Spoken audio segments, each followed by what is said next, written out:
ఏం మాట్లాడుతున్నావు రాధా? ఏం చెప్తున్నావో కనీసం నీకైనా అర్థమవుతుందా? తెలుసండి. నేనేంటో నాకు తెలియకపోయినా ఇప్పుడు నేనేం మాట్లాడుతున్నానో పూర్తిగా తెలిసే మాట్లాడుతున్నాను. నాకు నీడనిచ్చిన ఈ ఇల్లు, నన్ను అభిమానించే మీరందరూ ఎప్పుడూ సంతోషంగా ఉండాలని కోరుకుంటున్నాను. అందుకే స్వతంత్రించి ఈ మాట మీతో చెప్పాను. చూడు రాధా, నువ్వు ఎలా చెప్పినా సరే ఈ మాట నేను నా కొడుకుతో ఎలా చెప్పాలి? అయినా సత్యని మేము ఎప్పుడూ ఆ భావంతో చూడలేదు. తనకు పెళ్ళీడొచ్చినా సరే నాకు మురారికి ఇంకా పసిపిల్లలాగే కనపడుతుంది. అలాంటి సత్యకి మురారికి పెళ్లి చేయమని నువ్వు చెప్తుంటే వినడానికి చాలా ఆశ్చర్యంగా ఉంది. అయినా మురారి తను... మీరేం చెప్పబోతున్నారో నాకు తెలుసండి. నన్ను ప్రేమించిన మనిషిని నేనే ఇంకొకరికిచ్చి పెళ్లి చేయమని చెప్పడం ఏంటా అని మీరు అడగాలనుకుంటున్నారు, అంతే కదా? అంతే కదా రాధా. నా కొడుకు మనసేంటో నాకు తెలుసు. తను నిన్ను ఎంతగానో ఇష్టపడ్డాడు. నిన్ను తొలిసారిగా ఇంటికి తీసుకొచ్చినప్పుడు వాడి కళ్లల్లో నీ మీద ఉన్న అభిమానాన్ని చూశాను. అప్పుడే నిర్ణయించుకున్నాను మీ ఇద్దరికి పెళ్లి చెయ్యాలని. కానీ చూసారా, ఏం చెప్పాలో మీకు కూడా తెలియట్లేదు. తర్వాత జరిగిందేంటో ఇప్పుడు నాకు కూడా తెలియదు. నేను రాధనని మీరు చెప్తేనే నాకు తెలిసింది. కానీ నా కడుపులో ఒక రూపం పెరుగుతుంది. నేను ఇంకో ప్రాణికి జన్మనివ్వబోతున్నాను. అలాంటి నేను మీ ఇంటి కోడలిగా అడుగుపెట్టే అర్హతని కోల్పోయాను. మురారి గారికి నా మీద ఎంత ప్రేమ ఉందో నాకు తెలుసు. రాధ తన జీవితంలోకి రావాలని ఎంతగా కోరుకున్నారో ఆయన ప్రతి మాటలో అర్థమవుతుంది. కానీ అలాంటి గొప్ప వ్యక్తి జీవితంలోకి రావాలంటే ఒక అర్హత ఉండాలి. ఆ అర్హత నాకు లేదు అని నాకు అర్థమవుతుంది. ఇంత ఉన్నతమైన కుటుంబంలో నేనుండకూడదు కాబట్టి ఈ నిర్ణయం తీసుకున్నాను. ఇదేంటి, నేను నా కూతురికి తమ్ముడికి పెళ్లి చెయ్యమ్మా అని అడిగితే అమ్మ ఏం చెప్తుందో అని నేను భయపడుతూ వచ్చాను. కానీ అనుకోకుండా ఈ రాధ అదే విషయం అడుగుతుంది. ఇంకా ఆలోచిస్తావేంటమ్మా? ఒప్పేసుకో, చేస్తాను అని చెప్పు. నాకు కావాల్సింది అదే. నీ వరకు నువ్వు తీసుకున్న నిర్ణయం కరెక్టే కావచ్చు రాధా. ఇంకో ప్రాణికి జన్మనివ్వబోతున్న నువ్వు నా కొడుకు జీవితంలోకి రాకూడదు అని గొప్పగా ఆలోచించావు. కాని ప్రేమించిన మనిషిని మర్చిపోలేనమ్మా అని నా కిట్టయ్య నాతో ఎన్నోసార్లు చెప్పాడు. చివరికి ఊరంతా కూడా నిన్ను పంపించాలని చెప్పినప్పుడు నేను కూడా తీర్పు చెప్తుంటే నన్ను ప్రాణం కన్నా ఎక్కువగా అభిమానించే నా కొడుకు నా తీర్పును తప్పుపట్టాడు. నీ డెలివరీ పూర్తయ్యే వరకు నువ్వు ఇక్కడే ఉండాలి అని, లేదంటే తను కూడా వెళ్ళిపోతానని నాతో చెప్పాడు. అది నా కొడుకు కోపంతో చెప్పిన మాట కాదు, నీ మీద ప్రేమతో చెప్పిన మాట అని నాకు ఆ రోజే అర్థమైంది. అందుకే డెలివరీ వరకు సమయం ఇచ్చాను. తర్వాతైనా నువ్వు వెళ్ళిపోవాలని నేను కోరుకున్నాను. కానీ ఈ ఊరు గురించి, ఈ ఇంటి గురించి నువ్వు ఆలోచించే తీరు చూసి నా నిర్ణయాన్ని నేనే మార్చుకున్నాను.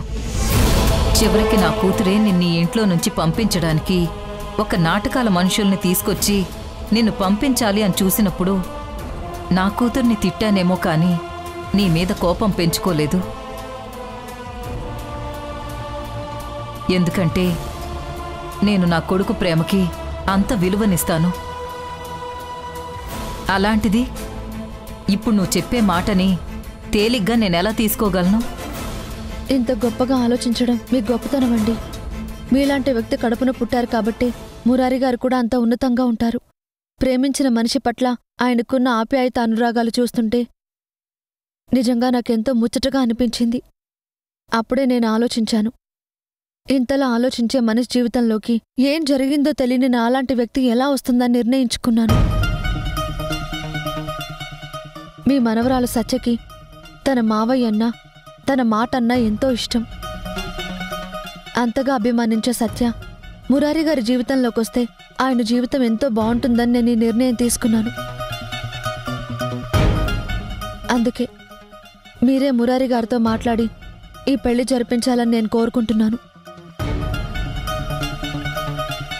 దయచేసి కాదనకండి. ఎవరో రక్తాన్ని మీ ఇంటి పేరుగా మార్చి ఈ ఇంట్లోకి తీసుకొచ్చే ఉద్దేశం నాకు లేదు. కాబట్టి ఈ ఇంటి నుంచి నేను వెళ్ళిపోవాలని నిర్ణయించుకున్నాను. అందుకని నా నిర్ణయాన్ని మీతో చెప్పాను. దయచేసి తప్పుగా అనుకోకండి. లేదమ్మా, నా భర్త నాకొక సత్యాన్ని చెప్పారు. మనం తీర్పు ఇచ్చే స్థానంలో ఉన్నాం. ఎప్పుడూ న్యాయం వైపు నిలబడాలి. అక్కడ మనవాళ్లున్నా పరాయి వాళ్లున్నా న్యాయం ఎవరి వైపు ఉంటే అటువైపు మనం ఉండాలి అని నాకు నా భర్త చెప్పిన మాట నేను జీవితాంతం పాటించాలని నిర్ణయించుకున్నాను. నేను ఇప్పటికీ ఆ మాటకి కట్టుబడున్నాను. కాబట్టి నువ్వు చెప్పిన మాటని అంత తేలిగ్గా తీసుకోలేకపోతున్నాను. అది కాదండి, అసలు చూడమ్మా, నువ్వు ఏ ఉద్దేశంతో చెప్పినా, నీలో ఏ దురుద్దేశం లేదని తెలిసినా ఈ నిర్ణయాన్ని మాత్రం నేను అంత తేలిగ్గా తీసుకోలేను. ఈ మాట నా దగ్గర చెప్పావు కాబట్టి నేను నీతో ఇలా మాట్లాడగలుగుతున్నాను. కానీ నిన్ను ఎంతగానో ప్రేమించే నా కిట్టయ్య దగ్గర మాత్రం దయచేసి ఈ మాట చెప్పకు. వాడు తట్టుకోలేడు. వాడి గుండెల నిండా నువ్వే ఉన్నావు. వాడి గుండెల్లో గుడి కట్టి ఆరాధిస్తున్నాడు. అలాంటి వ్యక్తి జీవితంలోకి నువ్వు రాను ఇంకో వ్యక్తిని పంపిస్తాను అంటే ఆ గుండె తట్టుకోలేదు. చెప్పాను కదా, నా కొడుకేంటో వాడి మనసేంటో నాకు తెలుసు.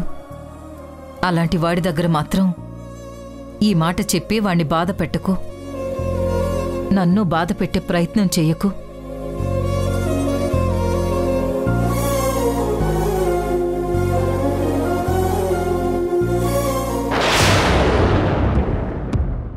ఏ మనిషి వల్లైతే పెళ్లి జరగదు అని నేను అనుకున్నానో ఆ మనిషి వచ్చి నా కూతుర్నిచ్చి పెళ్లి చేయమని చెప్తే అమ్మిలా మాట్లాడటమే నాకు చాలా చిరాకుగా ఉంది. ఛా!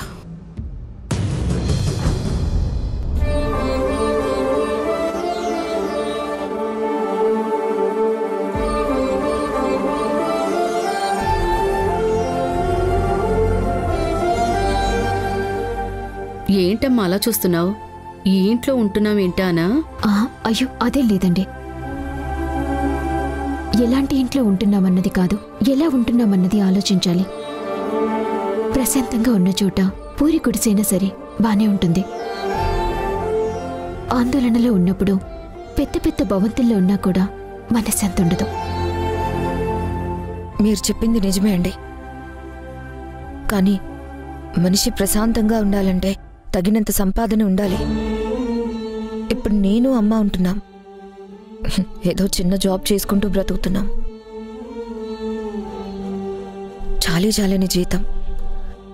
జీవితం ఎలా గడుస్తుందో అని ప్రతిరోజు అనుకుంటూ ఉంటాము. స్నేహ, ఆ అమ్మాయి మన ఇంటి దగ్గర దించడానికి వచ్చింది. ఇప్పుడు తనతో అవన్నీ చెప్పడం అవసరమా? నువ్వు పదమ్మా.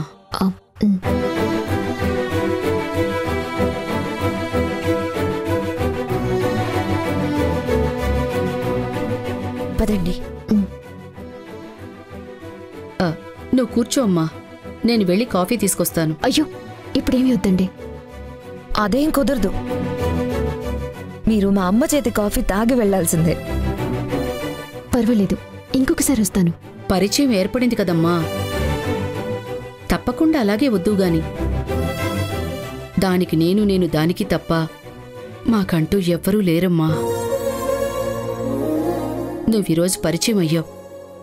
ఇదెప్పటికీ శాశ్వతంగా ఉండాలని కోరుకుంటున్నాను. నువ్వు కూర్చోమ్మా, నేను కాఫీ తీసుకొస్తాను. కూర్చోండి. నువ్వెక్కడ జాబ్ చేస్తున్నావు? ఒక చిన్న కంపెనీ అండి. స్టాఫ్ అంతా కలిసి ఓ 15 మంది దాకా ఉంటాము. మరి మీ నాన్నగారు? ఆయనే ఉంటే మాకీ పరిస్థితి ఎందుకుంటుంది? తన జ్ఞాపకాల్ని మాకొదిలి మాకు దూరం అయిపోయారు. అప్పటినుంచి ఇంటి పరిస్థితి మారిపోయింది. అమ్మ మానసికంగా ఎంతో బెంగ పెట్టుకుంది. ఆమెని కంటికి రెప్పలా చూసుకోవాల్సిన బాధ్యత నా మీద పడింది. అందుకే ఈ చిన్న జాబ్ చేస్తూ వచ్చే 15,000తోనే జీవితాన్ని ఇలా వెల్లదీస్తున్నాము. బాధపడకండి. ఎవరి జీవితాలు ఎప్పుడూ ఒకేలా ఉండవు. ఖచ్చితంగా మార్పు వస్తుంది. దానికి నేనే ఒక పెద్ద ఉదాహరణ. అదేంటి, మీకు కూడా ఫైనాన్షియల్ ప్రాబ్లమ్స్ ఉండేవా? మీకు డబ్బు సమస్య కానీ నాకొకప్పుడు నాకు నేనే సమస్య. వాటన్నింటి నుంచి ఇప్పుడు బయటకొచ్చాను. అందుకే చెప్తున్నాను, ఎలాంటి ప్రాబ్లం అయినా ఏదో ఒక రోజు సాల్వ్ అవుతుందని. మీ మాటలు నాకేం అర్థం కావడం లేదు. మీరేదో బాధలో ఉన్నట్టున్నారు. లేదు, ఒకప్పుడు నా వల్ల చాలా మంది బాధపడ్డారు. ఇప్పుడు వాటిని సరిదిద్దుకునే ప్రయత్నం చేస్తున్నాను. నేను మారిపోయినా ఆ గతం నన్ను కొంత బాధ పెడుతోంది. ఏంటోనమ్మా, నిన్ను చూస్తుంటే మాకు బాగా కావలసిన మనిషిలా ఉన్నావు. ఇదిగో కాఫీ తీసుకో.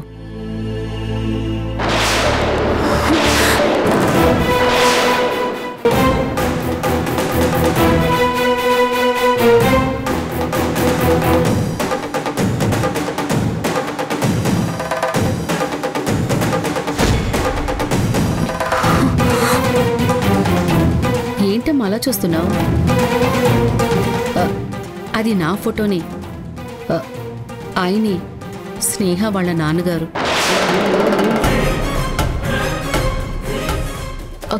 ఆయన మీ భర్త? అవునమ్మా. నాన్నకు కూడా అమ్మంటే చాలా అభిమానం ఉండేది. నేనున్నా కూడా ఎంతో ప్రాణంగా చూసుకునేవారు. అలాంటి నాన్న మాకు దూరం అయిపోయిన బాధ మాకు అనుక్షణం వెంటాడుతూనే ఉంటుంది. అదేంటమ్మా కాఫీ తాకుండా వెళ్తున్నావు? ఏమండి? అమ్మా,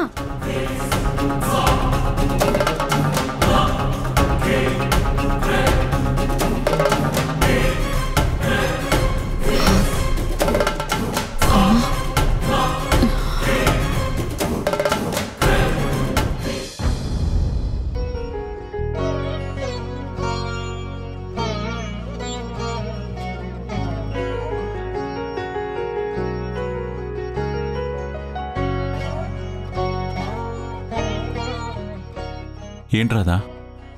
మీతో నేను మాట్లాడాలి. కూర్చో రాధా.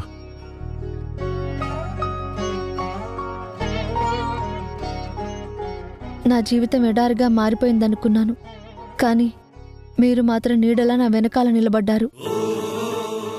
కానీ నా వల్ల మీకు కానీ మీ ఇంటికి కానీ చెడ్డ పేరు రాకూడదని నేను కోరుకుంటున్నాను. అదే మీతో మాట్లాడాలని నిర్ణయించుకున్నాను. చూడు రాధా, నీ వల్ల ఈ ఊరికి మంచే జరిగింది. నువ్వు మా మనిషివి అని ఊరందరికీ తెలుసు. నీ వల్ల మా ఇంటి పేరు కూడా నిలబడుతుంది. ఇంకా ఎందుకు నువ్వు ఇలా ఆలోచిస్తున్నావు? నా డెలివరీ సమయంలో నాకు గతం గుర్తొస్తుందని మీరే చెప్పారు. అప్పుడేం జరుగుతుందో నాకు తెలుస్తుంది కదా. ఆ గతం మొత్తం మీకు చెప్తే మీ నిర్ణయం ఎలా ఉంటుంది? రాధా, నువ్వు ఎవరి చేతిలోనో మోసపోయావని నేను బలంగా నమ్ముతున్నాను. నేను మనసారా ప్రేమించిన మనిషివి. నాకు ప్రాణమైన మనిషిని ఎందుకు మోసం చేశావని ఆ వ్యక్తిని పట్టుకుని చట్టానికి అప్పగించి శిక్ష పడేలా చేస్తాను. లేదండి, ఒక రూపాన్ని నా కడుపులో మోస్తున్న నేను ఎప్పటికీ ఇక్కడ ఉండలేను. నేను వెళ్ళిపోయే పరిస్థితి వస్తుంది. వెళ్ళిపోక తప్పదు కూడా. అప్పుడు మీ నిర్ణయం ఏంటి అని అడుగుతున్నాను. చూడు రాధా, నువ్వు బాధపడితే నేను భరించలేను. నీ సంతోషం కోసం నేను ఎంతవరకైనా వెళ్తాను. అంతేకాని నువ్వు దూరం అయిపోతావన్న ఊహని కూడా నా ఊహల్లోకి రానివ్వను. నా ఊపిరున్నంత వరకు నా రాధ నాతోనే ఉండాలని నేనెప్పుడూ కోరుకుంటాను. చిగురించిన ప్రతి ప్రేమ ఫలించాలని ఎక్కడా లేదండి. దానికి చరిత్రలో ఎన్నో ఉదాహరణలున్నాయి. విడిపోలేదు అనుకున్న ప్రేమికులు కూడా విడిపోవలసిన పరిస్థితి వచ్చింది. విడివిడిగా బతకవలసిన రోజులొచ్చాయి. కానీ రాధా, నిజమైన ప్రేమ దూరంగా ఉన్నా కలిసే ఉంటుంది. ఊహల్లో బ్రతికే ఉంటుంది. మనస్ఫూర్తిగా ప్రేమిస్తే ఆ మనిషి ఎక్కడున్నా మనతోనే ఉన్నట్టుంటుంది. తనని దూరం చేసుకోవాలన్న ఊహ వస్తేనే ఎదుటి వ్యక్తిలో లోపాలు తప్పులు కనిపిస్తాయి. కానీ ఆ మనిషితోనే బ్రతకాలి, ఆ మనిషితోనే ఉండాలి అనుకున్నప్పుడు ఆ వ్యక్తి జీవితంలో జరిగిన పొరపాట్లని సరిదిద్దాలన్న ఆలోచన వస్తుంది. నీ విషయంలో నాకు అదే ఉంటుంది. నిన్ను బాధ పెట్టిన వాళ్ళని శిక్షించాలనుకుంటానేమో కానీ ఎవరో చేసిన తప్పుకి నువ్వు శిక్ష అనుభవించాలని నేను ఏ రోజు కోరుకోను. అందుకే ఊరంతా ఒక్కటైనా అమ్మ తీర్పు చెప్పినా ఎదిరించి నువ్వు ఇక్కడే ఉండాలని నేను కోరుకున్నాను. మిమ్మల్ని ప్రేమించిన అమ్మాయి ఎంత అదృష్టవంతురాలండి. ఇంత స్వచ్ఛమైన ప్రేమను పొందాలంటే ఎన్నో జన్మల పుణ్యం ఉండాలి. కానీ నేనేంటి అన్నది నాకే తెలియదు. అందుకే మీ జీవితంలో నేను ఉండకూడదనుకున్నాను. కానీ రాధ జీవితంలో నుంచి మీరు వెళ్ళిపోలేను అని మీరు చెప్తున్నారు.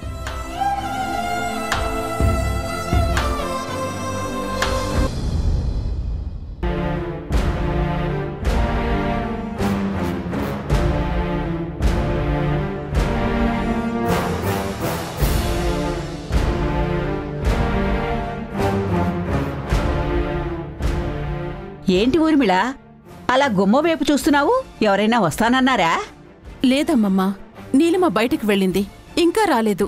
ఎక్కడికి వెళ్ళిందో అర్థం కావడం లేదు. ఇంకా ఎందుకు రాలేదా అని చూస్తున్నాను. తనేం చిన్నపిల్ల కాదు కదా ఊర్మిళ, ఏదో పని మీద వెళ్ళుంటుంది, వచ్చేస్తుందిలే. లేదండి, ఇంట్లోంచి ఎవరైనా బయటికి వెళ్లారు అంటే తిరిగి వచ్చేంత వరకు నా మనసు ప్రశాంతంగా ఉండటం లేదు.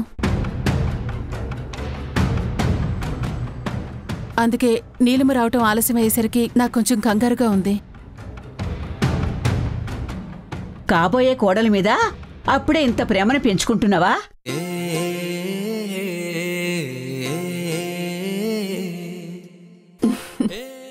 అవునమ్మమ్మా, ఒకప్పుడు భాను విషయంలో లేనిపోని కోపాన్ని ప్రదర్శించి తనని దూరం చేసుకున్నాను. అది ఎంత పెద్ద తప్పని తర్వాత నాలో నేను ఎంత మదనపడ్డాను.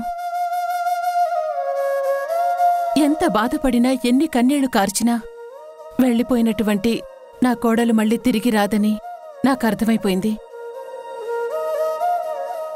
కార్తిక్ జీవితంలో మళ్ళీ వికసించేటువంటి రోజులొచ్చాయి. వాళ్ళు ఆనందంగా ఉండాలి, ఈ ఇల్లు ఎప్పుడు సంతోషంగా ఉండాలి, నా వాళ్ళంతా కూడా నా కళ్ళ ముందే ఉండాలని చెప్పి కోరుకుంటున్నాను. ఊర్మిళ, గడిచిపోయిన గతాన్ని ఇంకెప్పుడూ తలుచుకోకు. ఎప్పుడూ ఆ గాయం బాధ పెడుతూనే ఉంటుంది. ఇప్పుడు నువ్వు ఆలోచిస్తున్నావు చూడు, అది మంచి ఆలోచన. నీ కొడుకు కోడలు ఎప్పటికీ నీ కళ్ళ ముందే ఉంటారు. వాళ్ళు సంతోషంగానే ఉంటారు.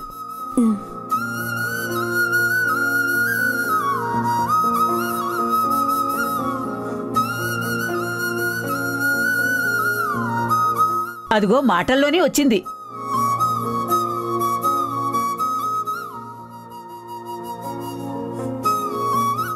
ఎక్కడికెళ్ళావే? చూడు, నువ్వు రావడం ఆలస్యం అయ్యేసరికి మీ అత్తయ్య నీ మీద ఎంత బెంగ పెట్టుకుందో. అదేంటి నీలిమా, బామ్మ మాట్లాడుతున్నా నువ్వేం సమాధానం చెప్పడం లేదు? ఎక్కడికి వెళ్ళావు? నీలిమా, మేం మాట్లాడుతుంటా అలా వెళ్ళిపోతావేంటే? ఏమైంది? రే కార్తీక్, నీలిమెందుకు అలా ఉంది? ఏదైనా ప్రాబ్లమా? ఏంటి ఊర్మిళ, ప్రతి చిన్న విషయానికి ఎందుకంత టెన్షన్ పడుతున్నావు? అది కాదండి, మనం మాట్లాడుతున్నా కూడా నీలిమేమీ పట్టించుకోకుండా అలా వెళ్ళిపోతుంటే ఏమైందోనని భయంగా ఉంటుంది కదా. అమ్మా, నువ్వు అనవసరంగా భయపడాల్సిన అవసరం లేదు. పద, వెళ్ళి మాట్లాడదాం.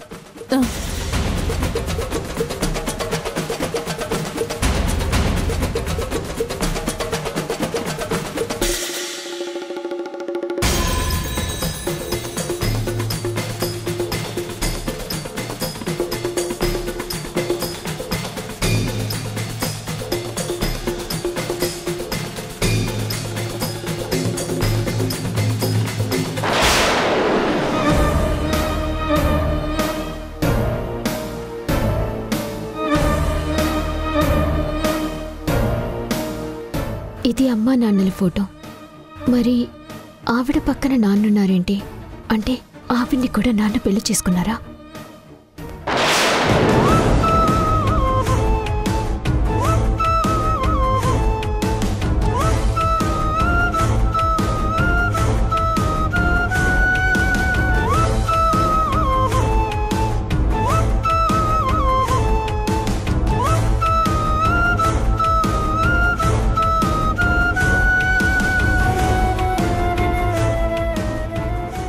ఏంటి నీలిమా, అమ్మ బామ్మ నీతో మాట్లాడుతుంటే కనీసం సమాధానం కూడా చెప్పకుండా వచ్చేసాం?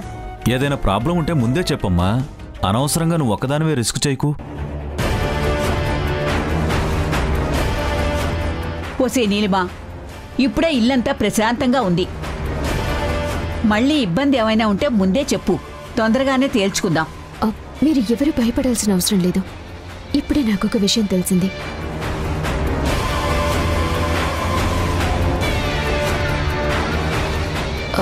అదేంటో మీతో కూడా చెప్తాను, కానీ ముందది నేను పూర్తిగా కన్ఫర్మ్ చేసుకున్నాకే మీతో మాట్లాడాలి. దయచేసి ఇంకేమీ అనుకోకండి. నువ్వు మాట్లాడుతుందేంటి నీలిమా? నాకెందుకు కొంచెం భయంగా ఉంది. అసలేమైంది? చెప్పాను కదా ఆంటీ, మీరు భయపడాల్సిందేమీ లేదు. నేను తెలుసుకోవాల్సింది, మాట్లాడాల్సింది ఒకటుంది. అది హ్యాపీగానే ఉండొచ్చు. దాన్ని మీకు ఒక సర్ప్రైజ్గా చూపిస్తాను. వస్తాను.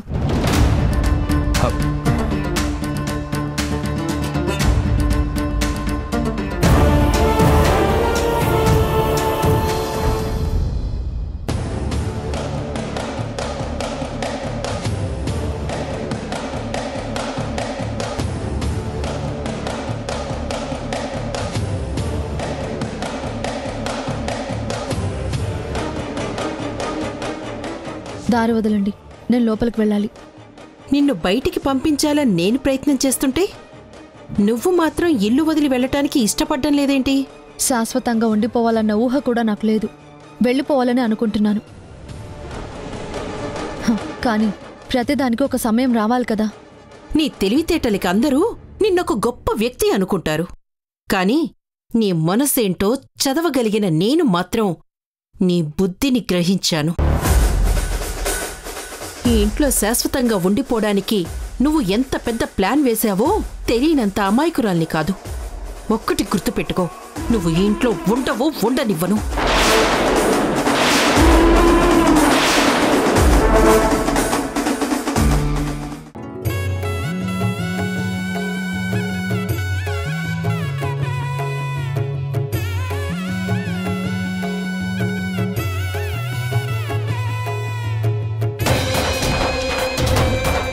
జయ, నువ్వు ముందు స్టార్ట్ చేయి.